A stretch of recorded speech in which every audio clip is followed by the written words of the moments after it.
Hi guys, welcome back to It's All Light. I'm your host, Natalie Baugh, and today's special guest is Kortney Tinkersley. Hello. So I'm trying to think, Kortney, when did you move into the ward? I met Kortney through our church ward. I moved in about 2 years ago, last or October of 21. Yeah, and I've been there about like 2.5 years. Holy cow, time is flying by. But Yes. Kortney's an outstanding person, and I'm so excited to get to pick her brain today a little bit about just what makes Kortney Kortney, as well as what does Kortney light up about. So, I was gonna do a bio for I was going to intro Kortney, but I'm gonna have her just tell us a little bit about yourself.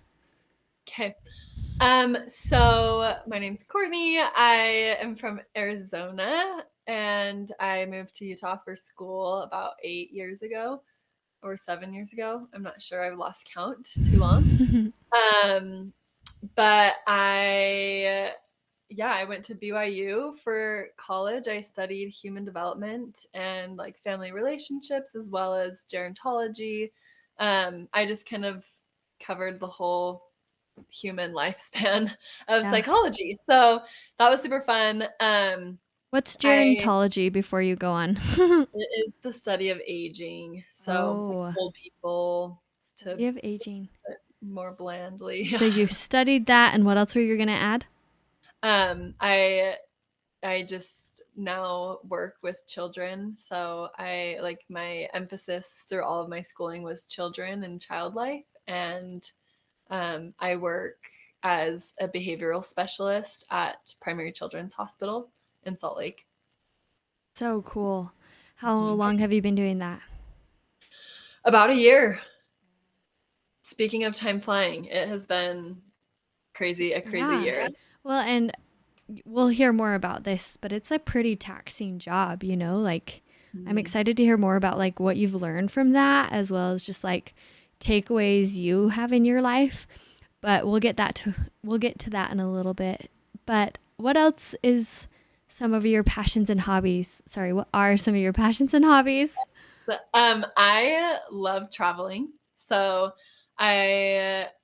like I said, I moved to Utah for school quite a few years ago, and throughout like the breaks in school as well as like summers, I travel a ton. So I've lived in various different states for like shorter periods of time. And I just kind of get like, I like to say that I'm a soft nomad. Like, I like to have a home base, but I definitely like get really antsy if I'm home for a while. So I like to Mm-hmm. get out of the state, go somewhere, go on a little trip, adventure, whatever. Yeah. Um, It can even be just out of the city for me. Like, I can totally relate to what you're saying. Yep. Yep. Just kind of a change of pace for a few days and come back around. So I love that. I also love like athletic things, sports and whatnot. So I do a lot of swimming and I'll do like a lot of races. So I did a triathlon earlier this year, and then Cool. actually just last weekend I did a big like 7-man relay race in Awesome. Colorado. What So kind of was, oh, go ahead. Kind of what? I was just gonna say kind of combining my love for travel with my love for racing and Yeah. sports. How So, cool is yeah. that? What was one of your takeaways from either that race or a past race? Um, I think just oh man, so many. But I think just the power of like our minds is so real because you can get so in your head about something and either make or break a whole experience just because of the way you think about it. And I definitely like I had moments leading up to this race I just did where I was like really panicking and I was like, this is going to be the worst thing ever. And then I had moments that were much more crucial where I was like, no, this is great. I'm excited. Whether or not I'm as prepared as I want to be, like, I'm going to do it. I'm going to finish it. And the energy of our team was really high. And that played a big role in us being successful. And so I think just the way we think about our experiences in our life is probably the biggest takeaway I've had from these races. No, I can relate to that as well. Like, and it's cool hearing your experience with that too, you know, just It's just a fun parallel to life in general, I think. Yeah. So, you mentioned you light up about teaching, public speaking, sharing information about things you know and believe. So, what about that excites you? Like, would you say you're an extrovert too in the mix of that? Yeah, I would say I have very extroverted energy. Like I definitely like to be I don't I don't wanna say, like, the center of attention because I definitely don't like that, but I like being at the front of a room or, like, talking about things that I know, that I'm passionate about, that I care about, not because I like all the attention on me, because that actually really stresses me out, Mhm. but I get so passionate about, like, talking about things that I feel like are important or that I believe in, and, it's just really exciting when you have filter or, like, yeah, I guess filters for that. Yeah, no, I can relate.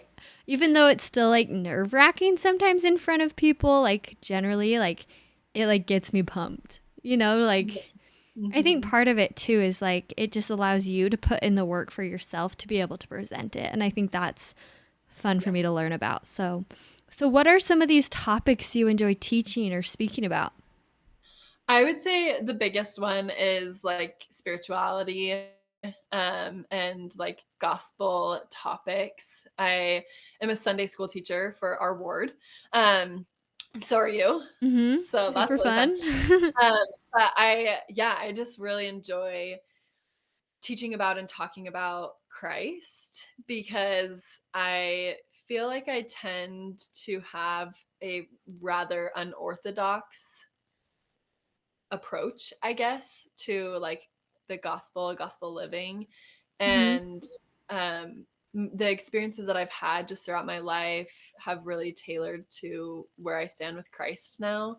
And I just love to bring that, I, I don't know, that like different ideas or different direction to light because I think it resonates with a lot more people than I would think if I just kept quiet. And so I really love teaching like the gospel. I taught at the MTC for a few years as well. And I think, like you said, teaching or like preparing is really the bulk of like the boost that I get because I have to prepare for lessons, I have to prepare for talks and things like that. And so I really feel the most deeply connected to the spirit when I'm preparing to teach. And then I go and teach and it's like that added boost of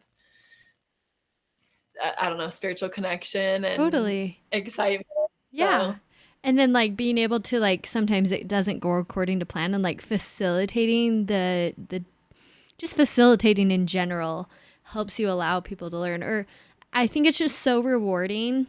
I'm sure you experience this like at the MTC or even with the children you work with, just when there are successes and improvements or light bulb moments, like that is probably the most fulfilling thing for a teacher. Like I could never be like a school teacher, but all my friends who are, I just admire them for all that they do. It's so much work, but I know they do it because it is rewarding. So what are some experiences you've had like that?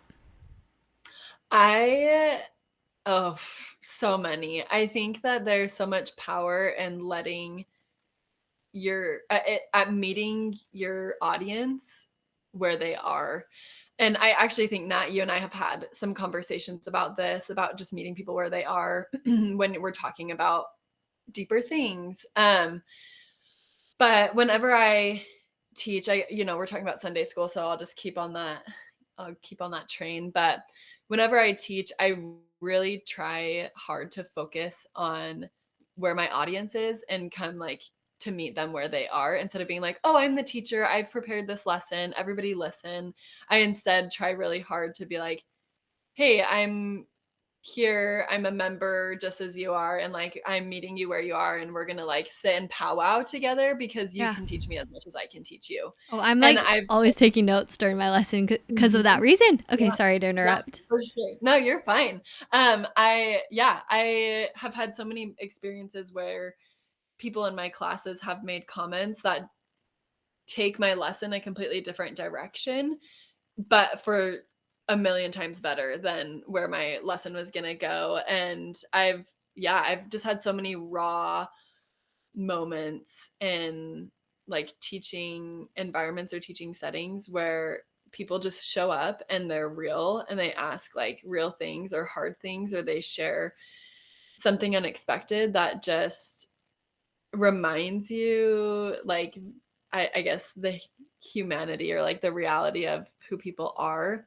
And I think that those are the most tender and touching moments or experiences that I've had with the question that you asked, is just when people like really show up genuinely and authentically, even when that's not like happy or jolly or like perfectly in Mhm. line with what we're discussing and things like that. And then really just allowing the spirit to guide us the rest of the way after those experiences is so powerful. It's amazing. And for those just teaching in general, like the parallels of, like we're saying the spirit and stuff, but even in just a general sense of learning with the light of Christ, like no matter what the subject is, it's like asking the right questions, right? To get these people to like open up. So we've been talking about Sunday school, but I'm curious how you've learned this in your career. Like, what Yeah. does that look like? Yeah. I oh, my career, like you said, it's very heavy. But it's we learn that like our sufferings are turned tenfold into joy, and I see that in my work all the time. I you asked me what I light up about, and I told you like all these things that are like really happy and jolly, and then you asked me one question about work, and I'm like, here we go. This is the rest of the of the podcast today, because I could just talk about it forever. But um yeah, I think being with children who are in probably the darkest times of their lives thus far is really enlightening. And we teach like a lot of psycho educational groups. So we teach about like a multitude of topics involving resilience and like communication, emotional regulation, motivation, all of these different kinds of things. And a lot of the time I lead a group, I teach a group, and I just get through it, and my patients smile and nod, and then they leave and go do whatever they're going to do. But there are some times that you get a good bunch of patients that are really ready to be engaged and interactive, and you can see like the light bulb come on. Them And putting in the work, like you were talking about earlier. Yeah. yes, yeah, them putting in the effort to like show up and participate either by listening or by sharing comments and stuff. But um yeah, it's really incredible and rewarding to see my patients like totally shift from when they come in their woes to when they're like close to leaving, and I don't know, there's just like a different energy about them. And it's fun to be a part of that by like sitting in groups with them and chatting with Guiding them about them. very real. Very real. Sorry, you cut out. Yeah. You cut out after very real. Oh, sorry. Just oh yeah, can you hear me? Now we can. Okay. Yeah, just very real things. Yeah. Very real and hard things. Yeah. So, how is this different than like going to like a psychologist or therapist? Like, this is more human development related, right? Yeah, it's very like behavioral development related. So my unit is one it's like the inpatient psychiatry unit. So we do have psychologists that come, and psychiatrists, doctors, and then therapists. But I like the program that we run is very like patient facing. And so it's not just like medicine that we're looking at with patients and stuff, but it's very interactive. We do all these groups to engage with the kids in like a teaching and a learning environment. And then they'll go and meet with their psychologist, or they'll go and meet with their therapist and apply these principles or these things that they learn there. That's cool. Do you see yourself doing this for a while? That's a great I question. know you said It it's is, taxing, so it's like, I don't know, that seems like an emotional thing every day. yeah, it's very emotionally taxing, very emotionally heavy. It's definitely in line with what I want to do forever. What exactly my line of work looks like, I haven't quite figured out yet, but I definitely want to be around this population probably for the entirety of my career. I love the population. Developmental psychology. Yeah, and Mhm. behavioral psychology. That's so interesting. How would you define behavioral psychology? Like, is it stemmed from experiences they've already had? Or is it just kind of a biological thing? Like, some people are socially awkward, or like, I guess you see all the spectrums, but what would you define it as?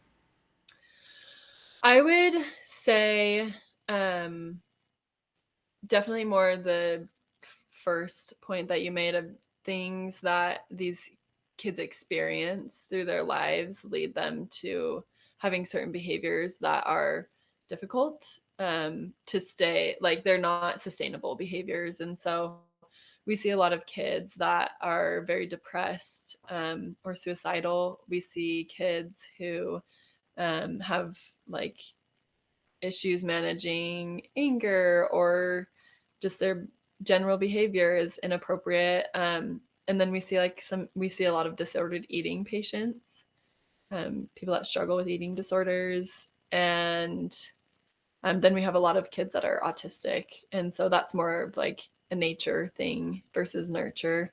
They've been that way for their lives, and we're trying to help create some guidance and some path Yeah. to success. Yeah. What would you say for like, I'm sure anyone listening to the podcast knows someone either who has a disability or going through something, or like have nieces, nephews, cousins, autism, whatever. What would you say is helpful advice in like, obviously you don't want to treat these people different because I know that's probably not the best route, but like what are some tips we can take out as we go into the world and know these issues are around in some people? Yeah, I a quote that I had shared with you, Nat, that I think applies here is people do the best with what they know. And I think we forget that a lot of the time, especially with kids that are hard to take care of or manage, or, Have behavioral things, yeah. Yeah. And so I think just remembering when, you're having struggles with children, or when you have a child that has autism or things like that, remembering that like everyone's doing the best with what they know, and these kids included are doing the best that they can with the experiences that they know, with the coping skills that they know, with the environments that they know. And my tip in that phrase, I guess, would just be to like step back and see the picture as a whole. I think that's when I'm most humbled in my job. I can be like really grumpy and be like, oh, these kids are running around crazy, and whatever is happening today is hard. And just like taking one step back and remembering why this kid is here, what experiences they've had in their life, and what we're trying to accomplish. Yeah. It changes my whole perspective in an instant. Yeah, I think just being curious, like, oh, I wonder. And so the ages you deal with, like, what's the youngest that you see these behavioral things in? We have had some 5-year-olds. That's where our range begins, in our inpatient unit at least, and they go up to 17 through 17 years old. Yeah, it's amazing to just learn how, like, mothers of these children too, like I have an autistic cousin, and just like different spectrums too, right? Like it might be a low level of it, but it's still just like, how do you deal with certain things, or Tourette's, or I don't know. It's just super interesting for me to observe. And I feel like sometimes I feel awkward, and I'm like, I want to just be able to, I don't know. I think the bottom line is like, obviously just be kind and like supportive, but it's like, Yeah, I guess just realizing where their story is can help you know. I mean, not to treat them differently, but just to see their perspective better. And I don't know. I feel like I don't know. It's a tricky environment. Not tricky environment. It's a tricky career. So like, props to you because I don't know how I would handle different things in that realm. But so when they come to work, do you work with other? What's your title? Like behavioral and I don't know. I wanted to say an analyst, but that's not it. Like my No, mind is shutting down. that's okay. Behavioral analysts do exist, so you're not like wrong for thinking that. I am a behavioral health specialist, Health so I specialist. yeah, so I work with a lot of other staff. We have nurses, we have psychologists, we have psychiatrists, we have therapists and pharmacists. Yeah, so So just the whole the thing. shebang. I mean, because it Yeah. is Premier Children's, which is a hospital, and then this is just one of the units of that. Mhm. Okay, Yeah. cool. So I'm looking more into what you elaborated on in the form, and this is kind of segueing kind of back to our spiritual discussion, but I'm wanting to pair it with your career a little bit. You talked about like talking with people about spiritual journeys. Like, I feel like being in your industry, it can get pretty spiritual, whether that person's spiritual, like in a religion sense. But what does that look like, and what are some spiritual journey conversations you've had that have affected you? I so it is kind of tricky working um at like a hospital because we have a lot more boundaries around the spiritual things and sharing that in the work environment. And so it's interesting because all of our content is very like education based, and it's backed by studies and all that kind of stuff, and less so by like spiritual things. So I can't really like speak to spiritual experiences that I've had with patients in my job or like experiences that I've had in my job, but something that I can speak to is the strength of the spirit that I've been able to feel and just like doing the work that I do with my patients and watching the journeys that they go on. I can't say really whether they're spiritual or religious or just life journeys, but just watching what these kids go through and watching how they kind of journey through the experiences that they have in our very acute unit. I've definitely been touched by the spirit myself to just, um, I don't know, feel a very wholesome love for these people, these kids that I work with that I essentially don't know aside from what I see. Um, Yeah, their lives or their yeah, journey. Wow. yeah. That is really impactful. Now I'm curious, what got you into studying human development when you were deciding in college? So I knew that I wanted to study well, something along the lines of like human development. Yeah, psychology I stuff. was, yeah, since I was young in high school. Just I because you had, felt drawn to it. yep, I had like a very, it's kind of funny. I had like a very distinct vision of what I wanted to do Mm. in for my career in my life, and it involved like I didn't know really what it looked like, but I was like, I want to work in the medical field, but the like psychological side of the medical field, but I don't want to be like a psychologist. Right. I was like, but I want to be like very patient facing, very like Hands in, on. yeah, like hands on and very like in the middle of like these really difficult parts of patients' lives. And so for a long time, that looked more like medical for me. I wanted to work with kids that were like medically complex. Yeah, or who Um, had an accident or something in yep. recovery. Yeah. Yep. But it kind of shifted to behaviors just because that's the opportunity that I was given. And I have shifted to behaviors and I've just absolutely loved it so much. But to answer your question about how like I got started in that, I had this vision, and I at BYU when I started there, I kind of looked into the different programs that they offered, and I was like, this one seems like it will parallel the best with what I want to do as a Yeah. career and who I want to be as a person outside Hmm. of my career. And I really am grateful for BYU because of that, because I genuinely believe with my whole heart that the major that I got at in college helped just as much in my personal life as if not more than it does Yeah. in my career. So I love what you just said about just how your major, yeah, helped you I like parallel with your career dreams, but also helped you as a person. What kind of person were you like imagining in this vision of your career, and how did you develop, like what kind of personality have you developed in that? I think I envisioned just like very strong, very compassionate, and very wholesome. Or like I've said in the podcast, like very real. Yeah. Um, that was kind of who I wanted to be, who I aspired to be. Because I think it's really easy to want to be like really fun and playful and like jolly all the time.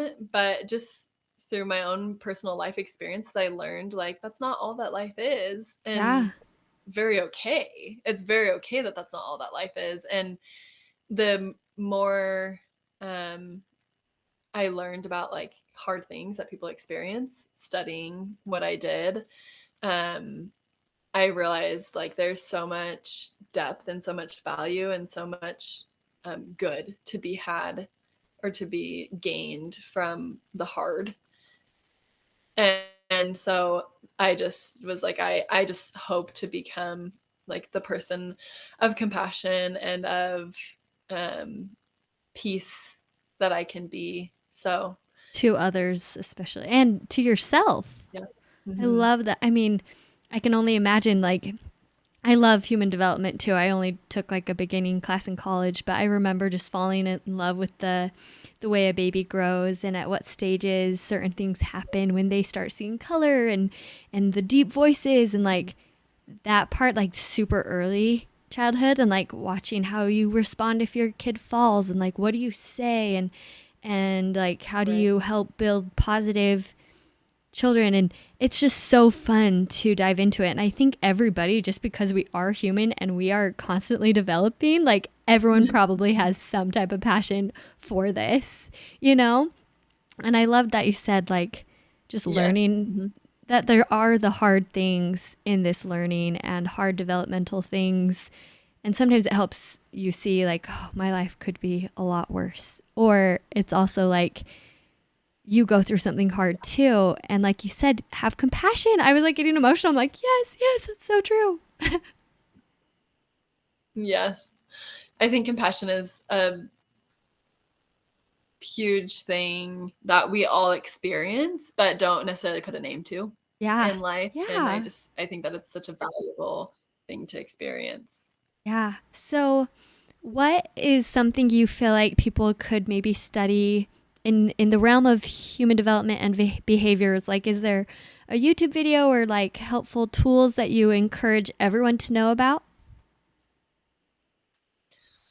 Oh, wow. That's a good question. I'm like, there are endless things that people could study or look into.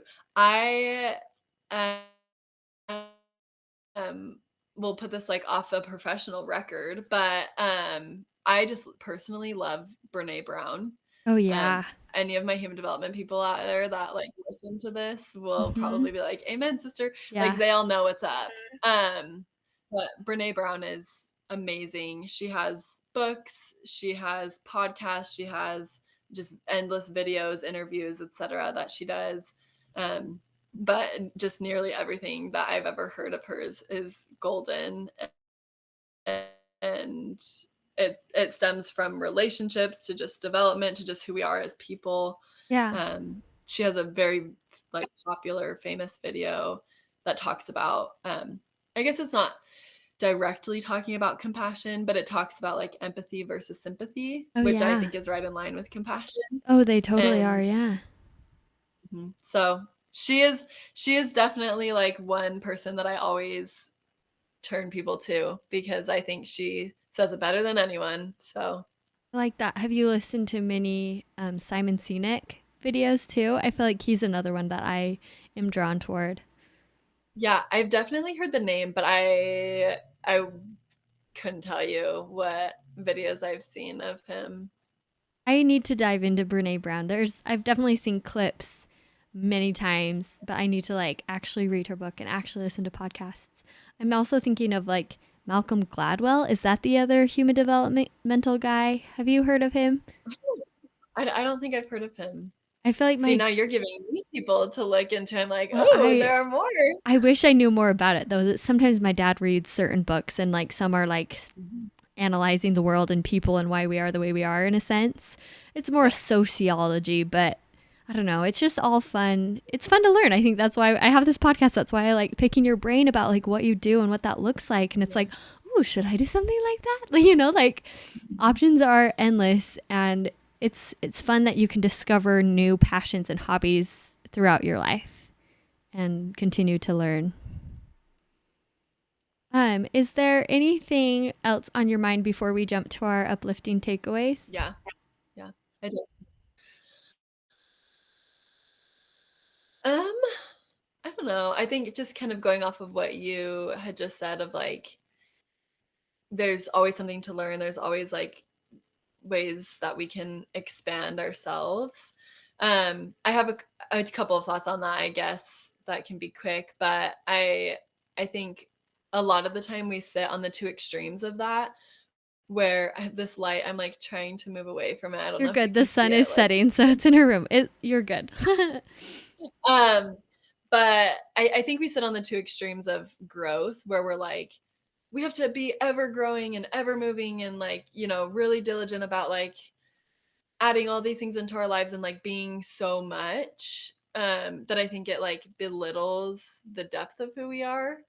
And so I always like Like, caution people. I'm like, you mean like trying to do too many things at once or like become this yeah, or try this or work yeah, on that. And that yes, doesn't yes, make it deep enough. Okay, keep going. yeah. Exactly. I think I always try to caution people when they're like, "Oh, that's so cool. Like I need to do that more. I should do this more. I should be better, blah blah blah." And Guilty.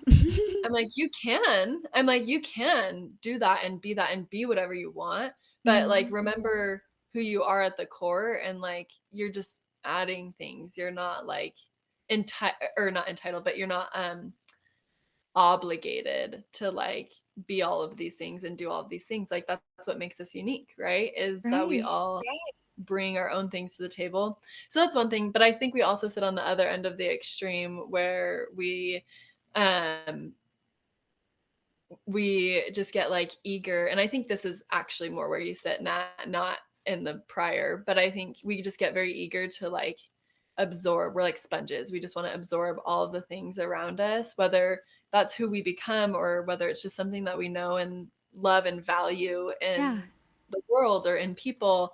And I think on that end of the spectrum, like it's so important to be like ever growing and ever moving, just I guess ever learning, to bring this full circle, because I light up about teaching, but like I Yeah. think to be learning about Ever life learning. things and things like that. And so yeah, that was just my thought I on love it. that thought. I'm like, we could keep going forever. It's so fun to hear you Mhm. talk about it. I think that's what I love about this idea of a passion podcast is because people do like literally light up about something they love. And I've totally seen that in this episode today. So I'm trying to think of, there were so many things that we talked about and like an uplifting takeaway for me, I think is probably Brene Brown. I'm going to like make a, like listen to at least one of her podcasts like a week or something, like just start because I know it'll benefit me and I know it'll be interesting if I just like put my mind to it, but like just choose the one thing to work on. what Yeah, what I about love you? it. What do you think people can benefit from or what's something you've been learning recently that you want to share? um oh goodness, that's a great question. I feel like I'm always learning so much. um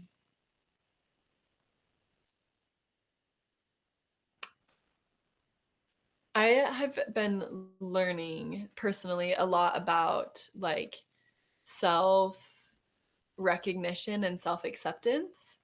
And, I spend a whole podcast talking about like other things and other people and, this and that. But Yeah. I've taken a lot of time despite my busy life, to like sit with myself and learn who I am, recognize who I am, accept who I am, and then move from there on like how to grow and learn who do I want to become versus who am I already, and am I okay with who Mm-hmm. I am already. And I think I talk about this a lot in a spiritual sense, but I think it parallels to any phase, like any part of Just life. the type of person you are. Yeah. Which listening to you talk though, it feels like you have a pretty good idea and like the vision of a life and who you want to be. And like I personally can see you actively working on all those things. Like anytime we have a conversation, it's like, oh yeah, like, oh, such good points. I love what you're doing with that. Like you seem like you're super put together in what we were just talking about today in this developmental mental state for ourselves. So I love that we ended on that note. And I love journaling. I love that self-reflection. But sometimes it's really just a matter of, oh, did I even take a time to think about this experience, you know? Or like sometimes we're just so busy we just move on and we leave things in the dust and don't get the depth that like you were talking about earlier. So thank you. I feel like I could ramble about this too, but you're the expert. So I'm so grateful we got to hear from you today. I also wanted to pick your brain on dating, but I might pull you on again with someone else and we'll do like a girl and guy episode and talk about dating because we had a fun conversation. I'm trying to get Vard on here. So, Vard, if you're Oh, listening, well, you're next. Just because look out. you both had some great like life experiences that like bleed into relationships. So, we'll have to do a part 2. But everyone, Okay, thank you for listening. And Kortney, thank you again. of course. We'll talk to y'all next week. See ya. Bye.